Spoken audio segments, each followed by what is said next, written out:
where guys are complaining about the portal, but then they're also abusing the portal. What are your thoughts on the transfer portal and how it's affecting the high school kids? An adverse way. I think it's an ecosystem that, you don't know where it starts. I've been trying to figure out the little route, who's responsible. But yeah, I think that if there were restrictions on player movement, and that's where people tend to focus, but also needs to be restriction on coach acquisition.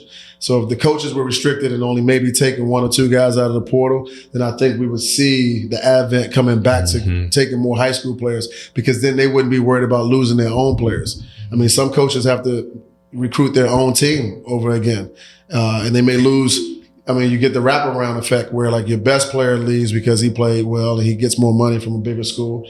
And then the player that should have been waiting his turn, he gets impatient and he leaves too. So you lose both players. So I think that there has to be, it may start with player movement restriction, but then I think that would also play into coaches not feeling as anxious to like go into the portal. Because when I talk to a lot of coaches, I'm always like, man, this is a cognitive dissonance, like where guys are complaining about the portal, but then they're also abusing the portal. It needs to be like, some restrictions placed on players and coaches. And I think that would ultimately lead back to more high school players being a much more viable option than people feeling like the need to get old and protect my job, the job security and stuff.